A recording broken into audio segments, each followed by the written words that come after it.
Água.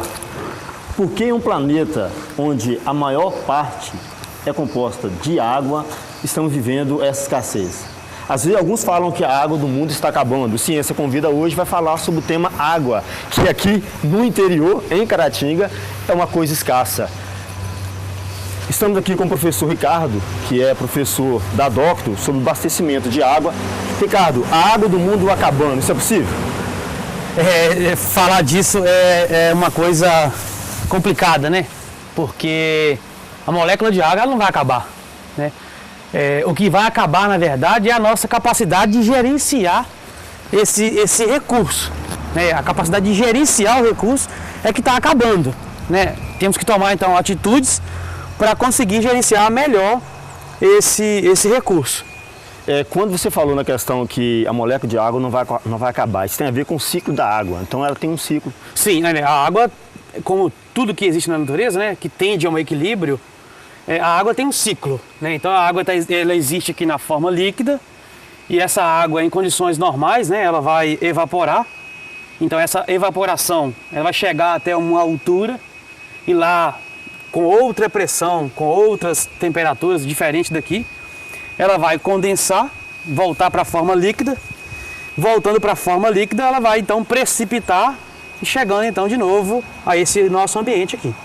Essa água então, ela tem todo esse processo, ela vai cair novamente. Aí normalmente o pessoal tem muita questão de pegar a água para poder consumir. Qualquer água, ela pode ser consumida ou tem a qualidade dessa água? E isso é uma questão bem louvável de se falar, porque quando fica muito tempo sem chover, é muito comum a gente já ouvir assim, essa água não é uma água boa, ainda mais que demorou muito tempo a chover.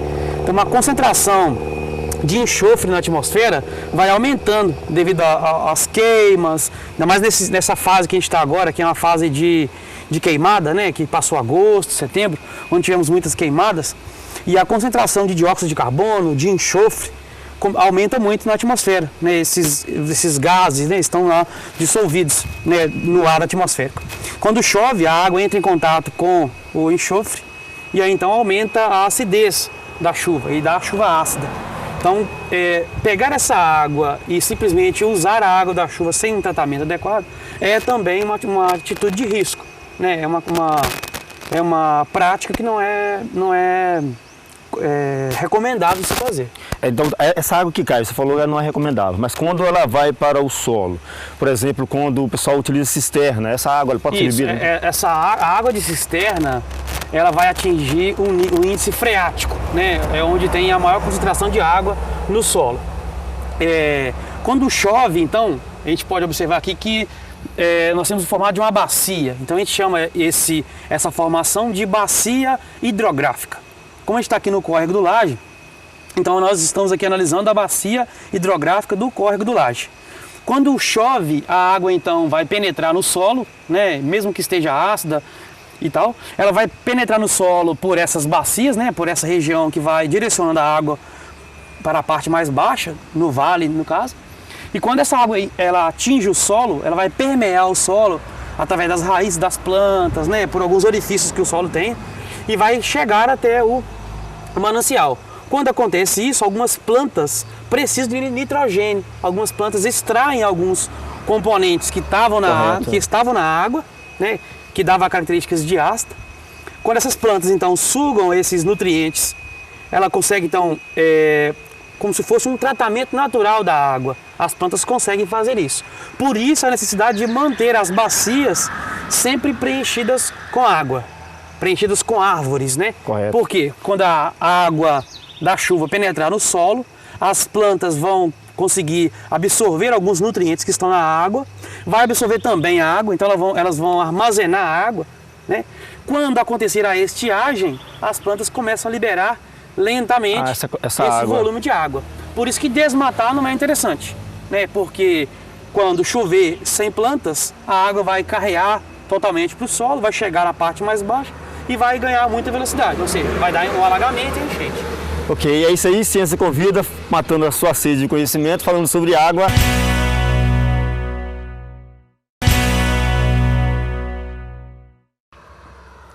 De volta ao Ciência Convida, falando sobre água. Estamos com o professor Ricardo aqui, que é professor da Docto.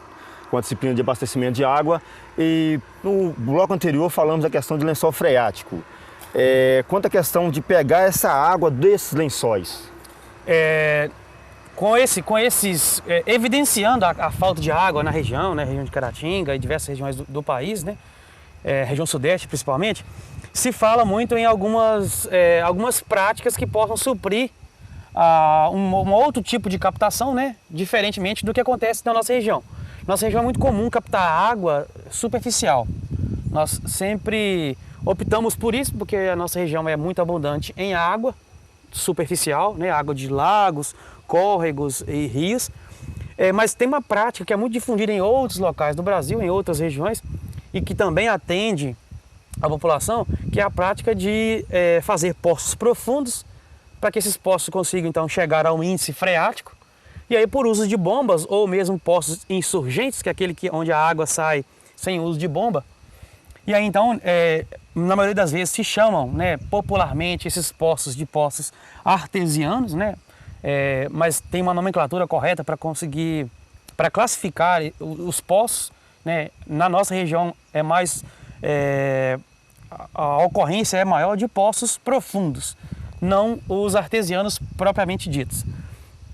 Então, nessa região, né, o que pode também ser feito, além da captação superficial, seria a captação profunda, né, onde poderiam se fazer poços artesianos e aí chegar ao nível freático, né, onde tem uma linha piezométrica, onde a linha de água está concentrada em maior quantidade, e aí então retirar a água do solo que está armazenado no subterrâneo. Essa água, no caso, é a mesma água que ocorre nas nascentes, é isso? A nascente semelhante às nascentes. A água das nascentes, né, elas nascem porque acima da nascente eu tenho uma região de alta pressão, de muita concentração de água. Joga essa água por cima. E aí, quando eu tenho grande concentração de água numa região superior, eu consigo exercer pressão e na parte de baixo a água vai surgir. Então a nascente de água vai acontecer aí.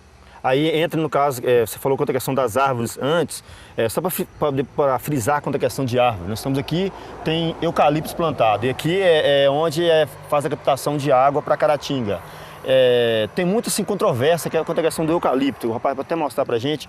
O eucalipto, ele é assim, ruim por questão de água, ele seca mesmo? Na verdade, eu trabalho, né, com esses temas sempre em sala de aula, e eu não tenho o hábito de defender uma teoria ou outra. Eu sempre informo aos alunos da existência de várias teorias, né?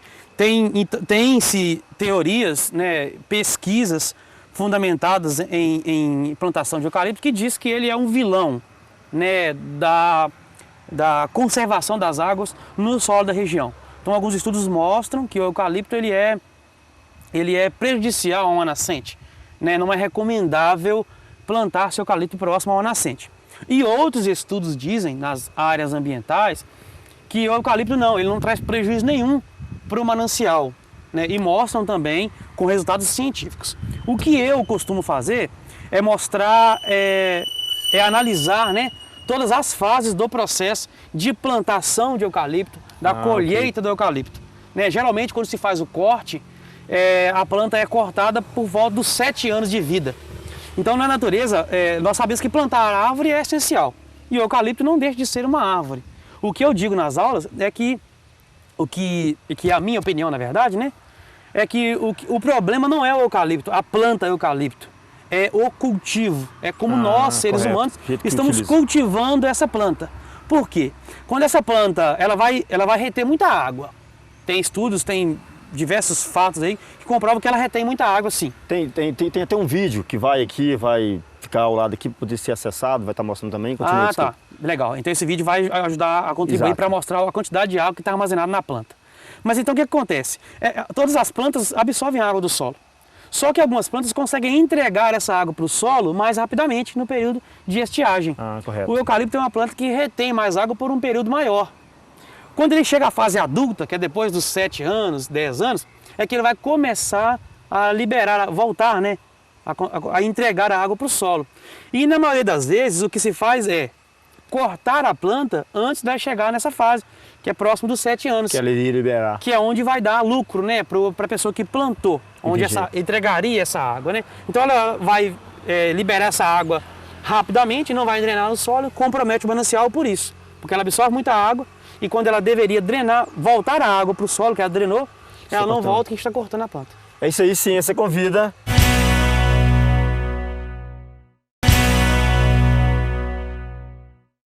De volta, Ciência Convida, falando sobre água.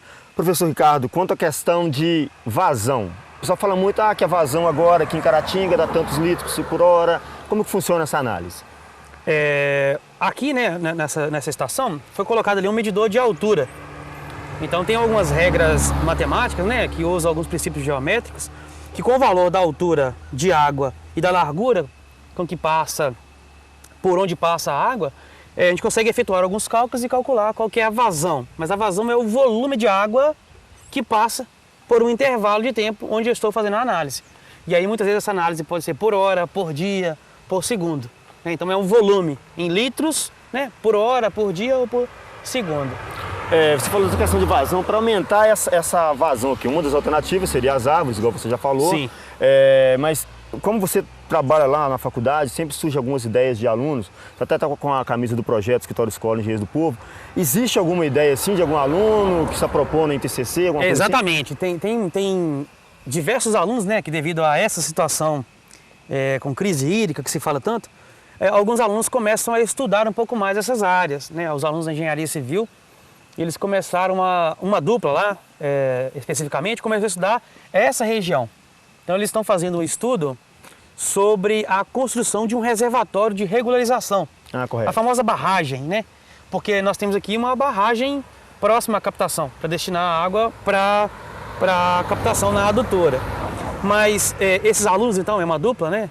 É um aluno que conhece muito bem essa região, mora aqui por perto, e ele quer propor, né, fazer alguns cálculos para ir dimensionar uma barragem de nível aqui para conseguir reter a água. Ou seja, quando chover, o nível de água sobe demais e essa água vai toda embora. Então o que ele quer fazer? Ele quer mostrar que com uma retenção de água, com a barragem, ele vai conseguir manter por mais tempo a água armazenada nessa região, onde eu possa ter algumas comportas. E aí, à medida que o período de estiagem for se acentuando, for aumentar, né, estender a estiagem, a gente vai lá e abaixa a comporta para liberar mais água para a captação. Igual uma questão de represa para geração de energia elétrica. Semelhantemente a essa captação. E existe também uma questão do projeto de colocar árvores aqui ao redor do nascente, do escritório Na escola, verdade, nós estamos também tentando desenvolver, né, a Docton com alguns professores, um grupo de professores, a gente está tentando desenvolver uma pesquisa sobre fazer um estudo hídrico do córrego do Laje especificamente. Então a gente quer fazer aqui, colocar profissionais de diversas áreas, física, química, biologia, engenharia, diversas áreas da engenharia, ambiental, civil, elétrica, né? Então a gente quer fazer um estudo hídrico da região com profissionais que já atuam nessas áreas específicas para tentarmos entender essa oscilação na vazão do córrego do Laje. Então a gente quer fazer aqui um estudo e fazer valer algumas legislações, que é preservação de nascentes, área de preservação permanente. Então essas legislações que já existem, a gente quer verificar também se elas estão sendo cumpridas, né, de acordo com o que prevê nessas legislações. Ok, então quer dizer, são várias ideias para poder colocar em prática. Tem a questão da conscientização, né, que é consciência em ação, mas isso vai muito da formação. Então isso é até um papo para um outro programa. Então é o seguinte, quando a sua água estiver secando, você olha para a sua consciência e não chore, porque chorar é desperdício de água. Quem convida, a consciência te convida. Ricardo, valeu, obrigado pela participação. Obrigado pela oportunidade.